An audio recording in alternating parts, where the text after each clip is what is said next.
Մերձավոր Արևելքում մենք տեսնում ենք, որ իրավիճակը չի կայունանում եւ Միացյալ Նահանգները շարունակում են հարվածներ հասցնել Իրանի Իսլամական Հանրապետությանը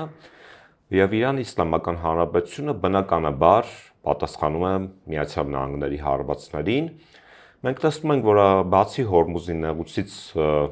արդեն իսկ փակ է նաեւ Կարմիր ծովը եւ համաշխարհային տնտեսության վրա այս պատերազմը ուղղակի աղետաբեր հետևանքներ կարող է բերել այս եւ այլ հարցերի շուրջ այսօր զրուցել եմ դեմոկրատական այլընտրանք կուսակցության ղեկավար Սուրեն Սուրենյանցի հետ։ Պարոն Սուրենյանց, բարև ձեզ։ Շնորհակալ եմ հարցազրույցության համար։ Երբ որ փետրվարի 28-ին մեկնարկեց պատերազմը Իրանի Իսլամական Հանրապետության, Միացյալ Նահանգների եւ Իսրայելի միջև, շատերի գնահատմամբ դա կտևեր մի քանի օր ընդամենը, այնուհետև խոսք գնաց, որ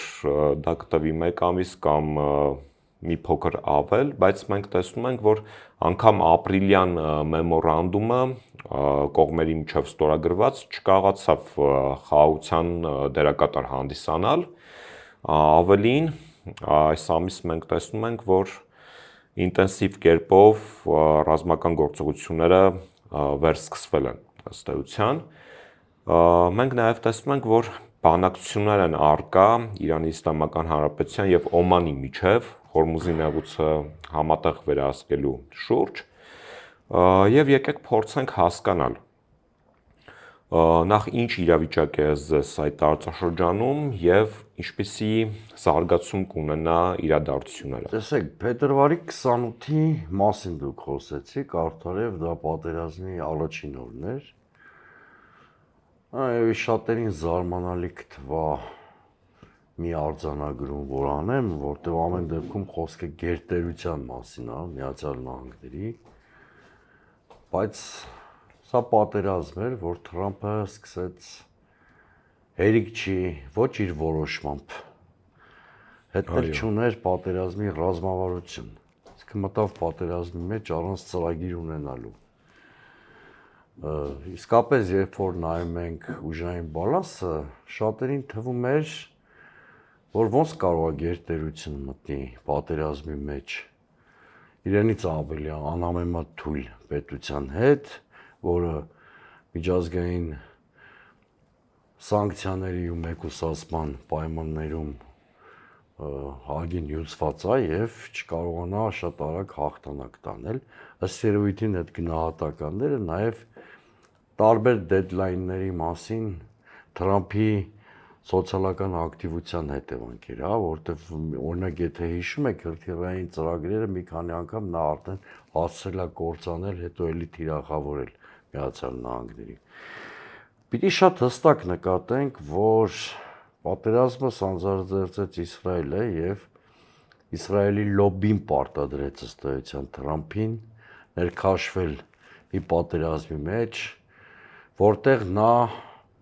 Վենեսուելա 2 կրկնելու որևէ տարբերակ չուներ։ Դրա մասին գրեթե բացահայտ խոսում է փոխնախագահ Ջեյ Վենսը, մասնավորապես նշելով, որ իսրայելական կողմը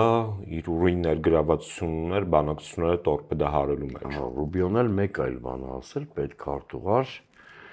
որ էլի մատնում է, որ Միացյալ Նահանգները հարկադրված են մտել պատերազմի մեջ, նա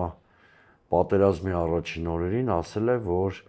մտանք պատերազմի մեջ, որտեղ միևնույն է Իսրայելը թիրախավորելու էր Իրանին, հետո Իրանի կողմից հարված էր ստանալու, հետո մենք ստիպված էինք լինելու ներգրավել պատերազմի մեջ, դրա համար կանխարգելիչ հարված հասցրինք։ Այսինքն Էփստեյնի դոսիեներով եղավ, թե այլ ստվերային ազդեցության լծակներով մենք պիտի ֆիքսենք, որ գերտերության տվյալ դեպքում Միացյալ Նահանգների նախագահը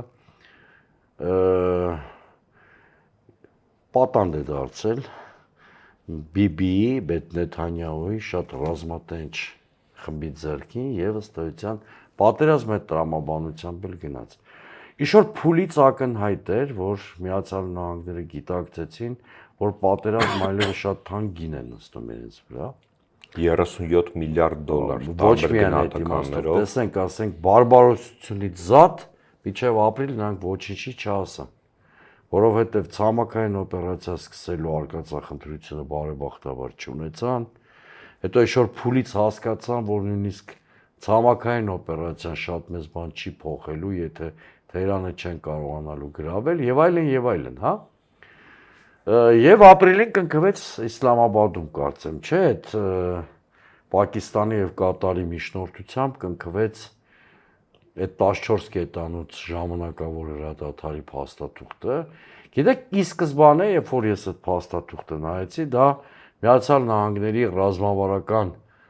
նպատակների պարտություն արձանագրող փաստաթուղթ էր, որովհետև տեսեք, օրինակ պատերազմից առաջ Հորմուզի նեղուցը թեմա չէր, չէ՞, Իրանի եւ Միացյալ Նահանգների բանակցությունը պատերազմից հետո դարձավ ավելի խոշոր հաղթաթուղթ Թեհրանի ձեռքին, կամ նույնիսկ միջուկային ծրագիրներ, եթե բանով նայենք։ Այսինքն սա պատերազմ էր, որտեղ Միացյալ Նահանգների ու Իսրայելի չհաղթելը հավասարազոր էր պարտության, Իրանի չպարտվելը հավասարազոր էր հաղթանակի։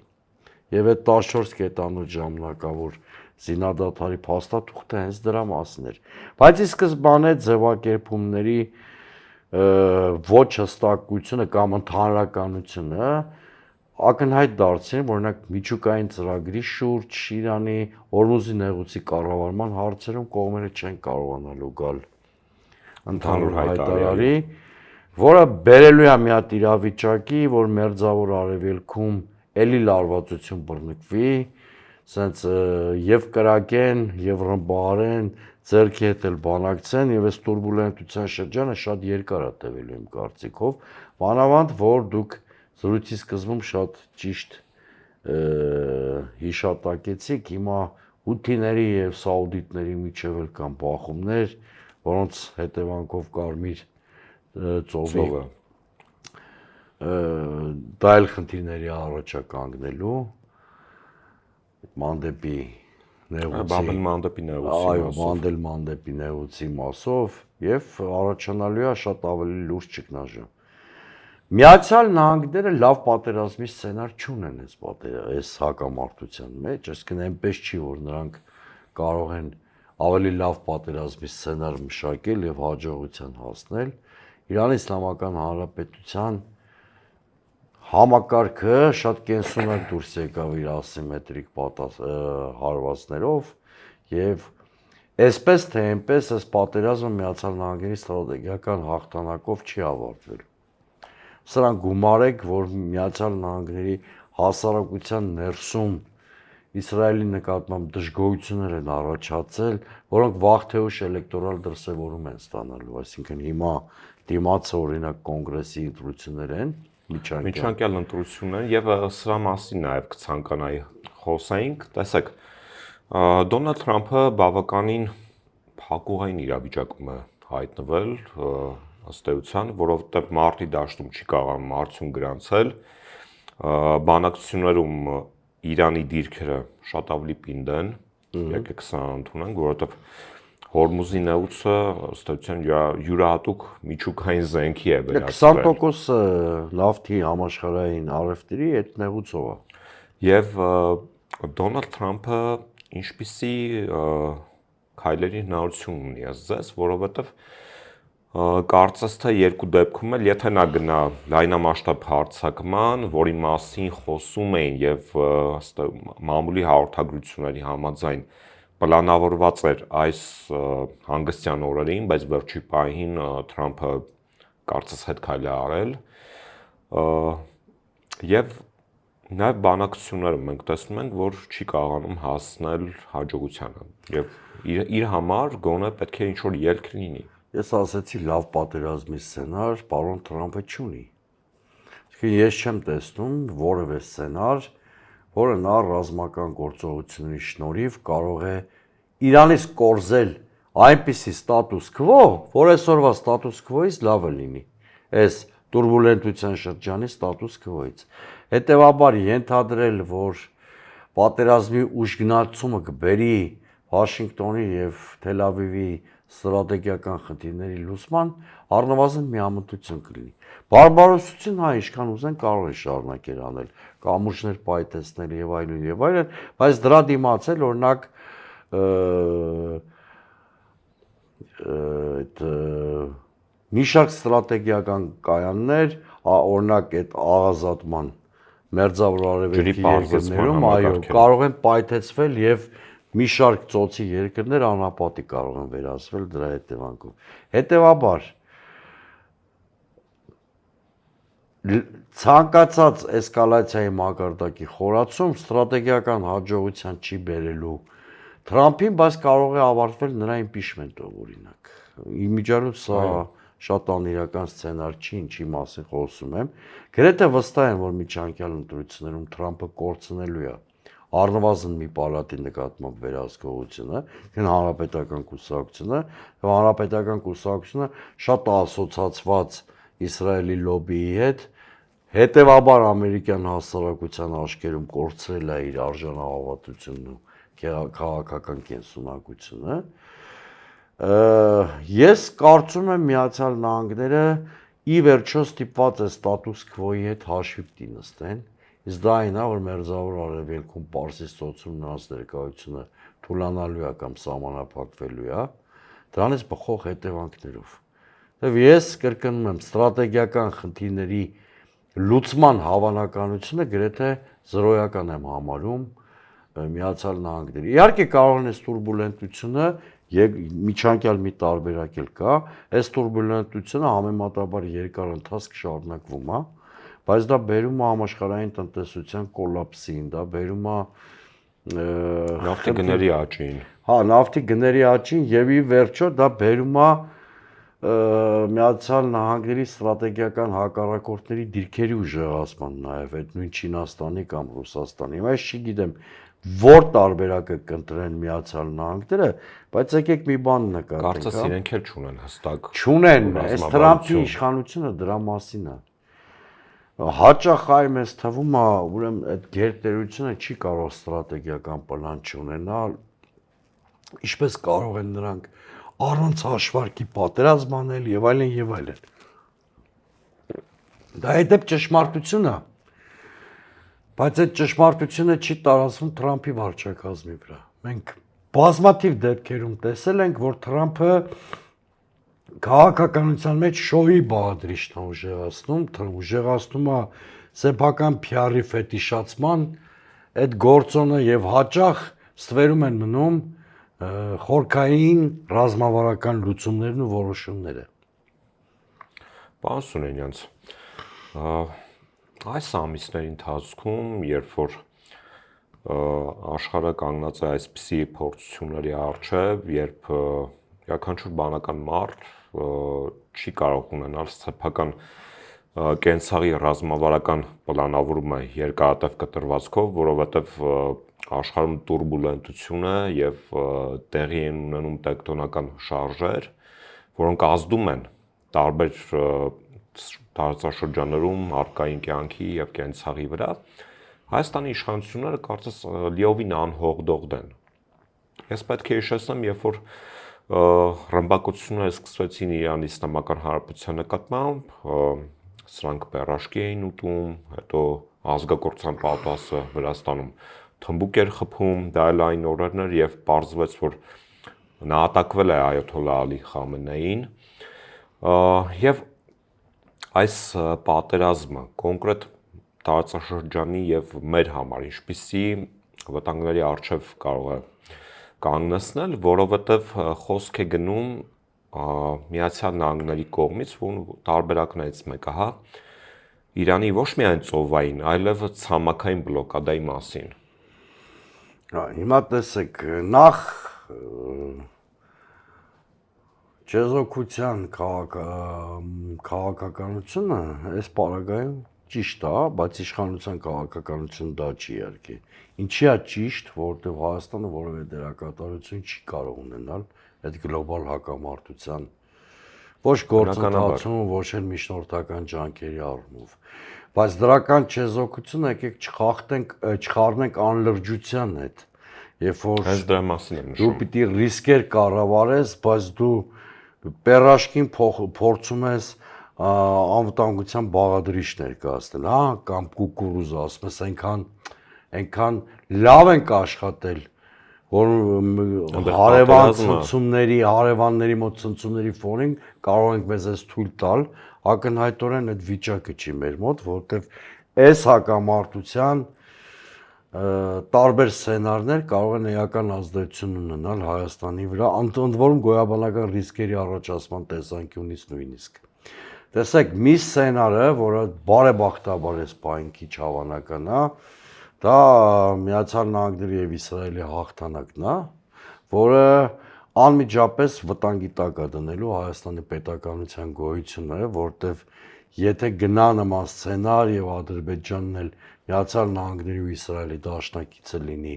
Իրանին պարտության մատնելու ձեռքերը բացվելու են։ Բացվելու են եւ ասենք Սյունիքի զավթումը դառնալու է ժամերի խնդիր։ Գաղտնիք չի, չէ՞, նաեւ Իրանի Իսլամական Հանրապետության դիրքորոշումն է մեր անվտանգության կարևոր բաղադրիչը։ Իդեպ Էրդողանը բազմաթիվ անգամ նշեց, որ այսպես կոչված Զանգեզուրյան միջանցքի հարցով Հայաստանի հետ իրենք խնդիր չունեն։ Խնդիրը Իրանի մասնակիորեն նաև Ռուսաստանի բնականաբար կամ ռուս-իրանական տանդեմի է հարցում։ Հիմա տեսեք, այդտեղ այդ մի սցենարն է։ Ակնհայտ է նաև, որ եթե այս ստատուս քվոն է մնում, թրիպը թաղում է մշուշի մեջ, առնվազն թրիպը այն խմբագրմամբ որ ստորագրվել է Վաշինգտոնում օգոստոսի 8-ի, այդ պարամետրերով թրիպը գործել չի կարող ստեղծված պայմաններում, որտեվ եթե Իսլամական Հանրապետությունը Մերձավոր Արևելքում ու Պարսից ծոցում ամերիկյան ներկայության սահմանափակման պահանջ է դնում, չի կարող իր հյուսիսային սահմանին թույլատրել Միացյալ Նահանգների ինստիտուցիոնալ ներկայության իժորացում ենել 99 տարով, սա ինքնին ակնհայտ է եւ եթե թրիպը չխմբագրվի եւ դրանում Իրանի Իսլամական Հանրապետության եւ Ռուսաստանի շահերը չհարգվեն, ակնհայտորեն թրիպը չի գործելու, այդ կարող եք վստահ լինել։ Այդ մասին շատ ուղիղ հիշատակումներ կան Թեհրանից եւ Մոսկվայից։ Ռուսներն էլ ավելի մեղմ բառապաշարով, բայց ԵԱՏՄ-ի եւ թրիպի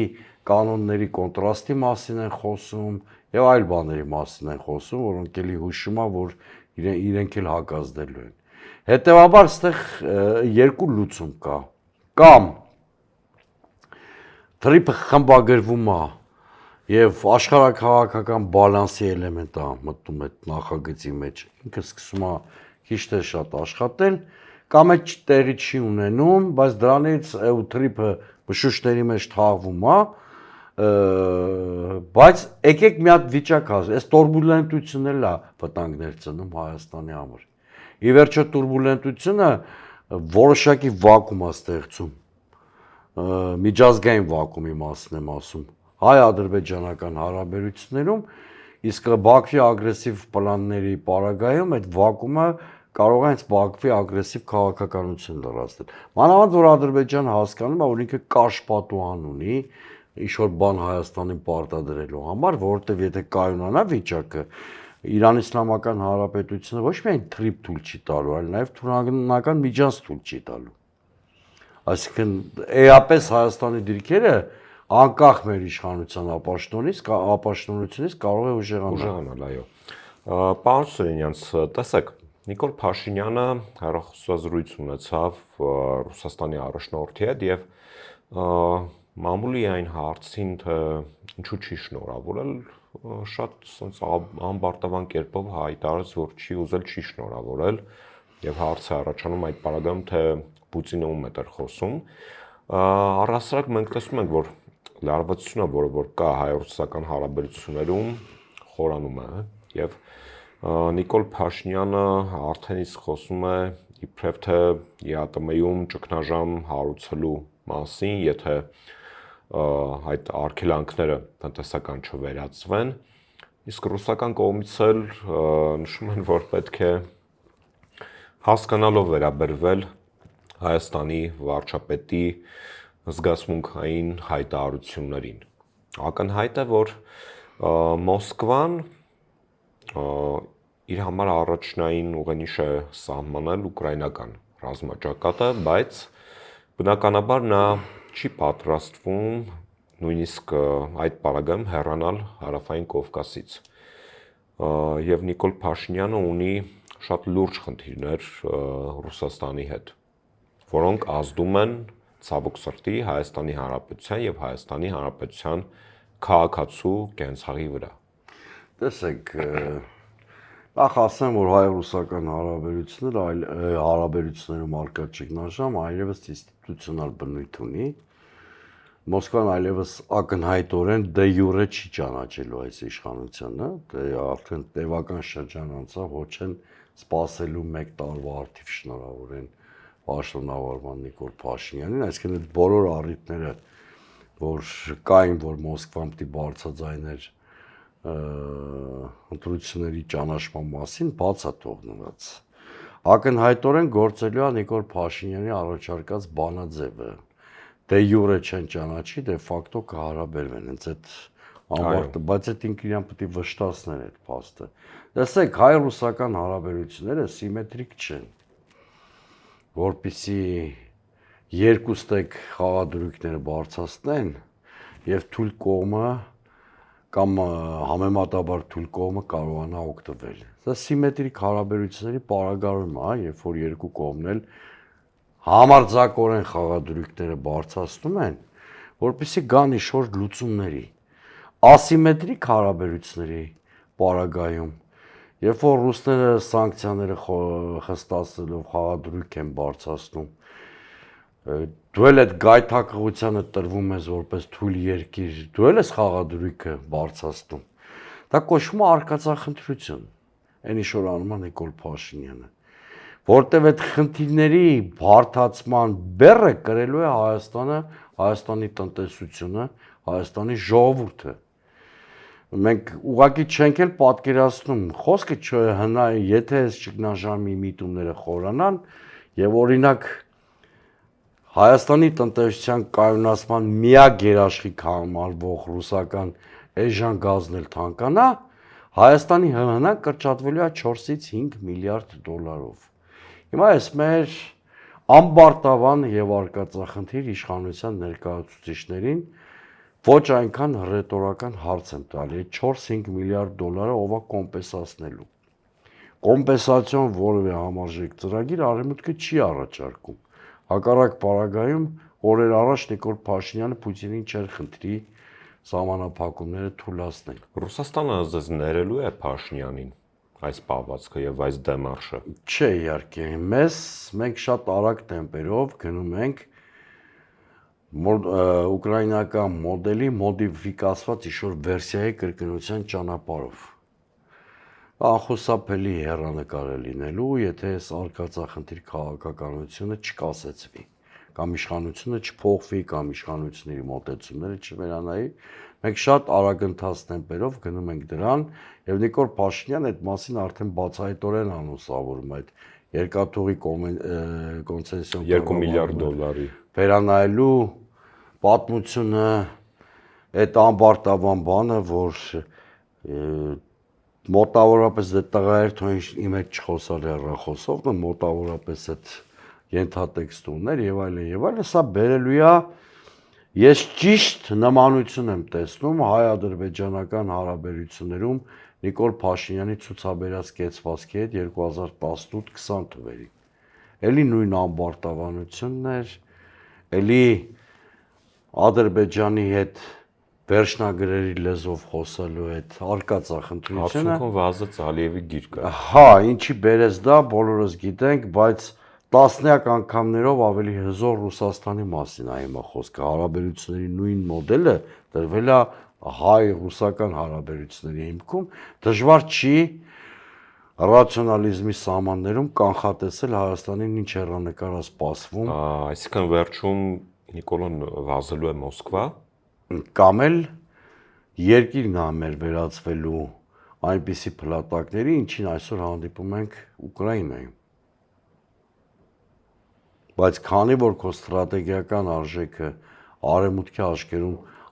տասնյակ անգամներով ավելի ցածր է, քան Ուկրաինայինը, ի վերջո Նիկոլ Փաշինյանի վարած քաղաքականության հետևանքով ունենալու ենք Ռուսաստանի կողմից խոցված անպայման ռազմական առումով մի նկատի ունեցեք, Ռուսաստանի կողմից խոցված եւ Ռուսաստանից ավելի կախյալ վիճակում գտնվող Հայաստան։ Այս քաղաքականության վերջը կամ ուկրաինական սցենարն է, կամ Հայաստանի վերածումը իրապես ռուսական գուբերնիայի, այսինքն Նիկոլ Փաշինյանը այս պսևդո անկախական եւ պսևդո արևմտամետ քաղաքականության հետևանքով երկիրը ուղիղ 3 սցենարի առաջ է կանգնեցնելու. ուկրաինական սցենար, ռուսական գուբերնիա կամ թուրքական վիլայետ, այսինքն երբ որ քո անվտանգությունը ռուսներից ապահովի Թուրքիան Ադրբեջանի հետ միասին եւ դառնաց տնած գծորդ, հա, 3 սցենար հնարավոր, որ այլ լավ սցենարներ որևէ պարագայում չեմ կանխատեսում։ Գումարվեց նորընտիր ազգային ժողովի առաջին նիստը եւ ցավոք սրտի հետևելով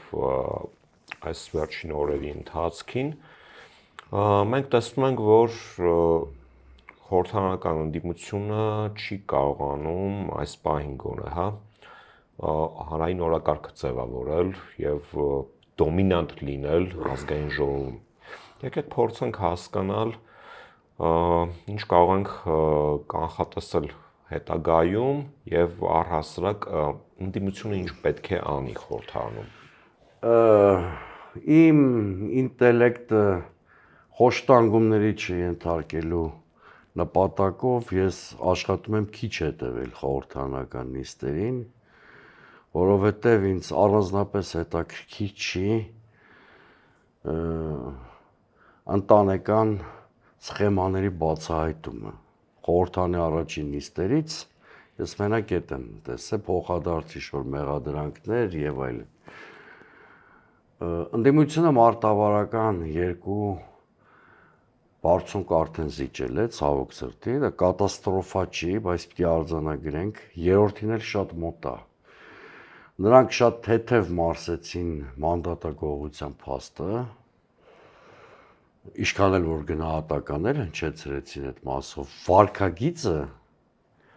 համարժեք չէր հնչեցված գնահատականներին, հա։ Իսկ իշխանությունը շատ թեթև մարսեց ԲՀԿ-ից մանդատագողությունը, դրան ցավոք սրտի կարողացավ անուղղակիորեն մասնակից դարձնել ընդդիմությանը, իշխանությունը շատ թեթև մարսեց քաղաքական մշակույթի ոտնահարումն ու արժի կանոնակարգի անտեսումն ու վեհապարին չհրավիրելու փաստը։ Ես հրապարակային կոչ էի արել մեր ընդդիմադիր գործընկերներին, որոնց նկատմամբ հարգանք ունեմ եւ հաստատ իրենց ձախողումը չեմ ուզում, հրապարակային կոչ էի արել չմասնակցել ազգային ժողովի պաշտոնների բաժանման գործընթացին, կողմ լինելով որ մանդատից հրաժարվել չի կարելի, այնուամենայնիվ կոչ էի արել չմասնակցել ազգային ժողովի ղեկավարության այդ պաշտոնների բաժանման գործընթացին, որտեղ դրա այդ գործընթացին մասնակցելը կնշանակի ազգային ժողովի ինստիտուցիոնալ ճանաչում, ինչի պարագայում չես կարող քո խոսույթում պահել ազգային ժողովի լեգիտիմության ճգնաժամի մասին։ Այո։ Հիմա այս փուլից հետո կտեսնեք, որ արդեն այդ դառնալու է անցած թեմա, որովհետև դու ներառականություն ես հաղորդում ազգային ժողովի ղեկավարությանը, իսկ եթե դու ներառականություն ես ապահովում, լեգիտիմության ճգնաժամի հարցը ջրվում է։ Կասկած չունենաք, որ Ռուբեն Ռուբինյանի այդ եկեք հաշտ ապրենք, մոտավորապես եմ ասում, կամ տոլերանտ լինենք, բարեկիրթ լինենք կոչը, ասեմ ինչի համար է։ Իրենք իրենց արևմտյան սպոնսորների հորդորով փորձում են ազգային ժողովի լեգիտիմության ճգնաժամը փոխհատուցել ընդդիմության ԱԺ ղեկավարության, ընդդիմության ներկայացուցիչներին ԱԺ ղեկավարության մեջ ներառելով։ Այսինքն ներառականության սկզբունքը առաջի պլան մղելով փորձում են լուծել լեգիտիմության բացը իրենց ճգնաժամի հարցը։ Այս ընդամենը դրա համար է, կտեսնեք, որ այս ազգային ժողովի պաշտոնները բաժանելուց հետո